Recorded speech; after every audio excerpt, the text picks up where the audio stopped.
లేదు plan perfectly product గురించి చెప్పాలి. చాలా మంది ఈ బిజినెస్ లోకి వచ్చి రాగానే ప్రొడక్ట్ గురించి తెలుసుకోవాలి అనే ఎంతూజియాజం బాగా ఉంటుంది. వాళ్ళు ఒక్కొక్క స్టెప్ వేసి డైరెక్ట్ అవుతారు. డైరెక్ట్ అయిన తర్వాత చక్కగా 10,000 15,000 ఇన్కమ్ వస్తుంది. ఆ ఇన్కమ్ రాగానే ఇక్కడ ఒకటి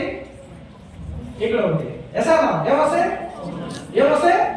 ఎంతమందికి వచ్చినాయి ఎంతమందికి వచ్చినాయి? కొంతమందికి వచ్చినాయి, నాకు తెలుసు.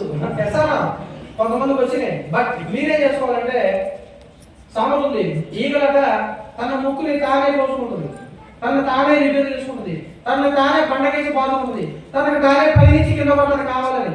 ఎందుకు అంటే తనను తాను రిపేర్ చేసుకుంటుంది. అసలు తప్పక మీరు కూడా కొమ్ములు వచ్చి మిత్రులారా తప్పేం లేదు. ఎందుకంటే మనిషి ఒక స్వభావం ఏమంటే తనకంటే తన పక్కన వాళ్ళ కంటే ఎవరు గొప్ప కాదు, నేనే గొప్ప అని చెప్పేసి అనుకుంటూ ఉంటారు. సో కాబట్టి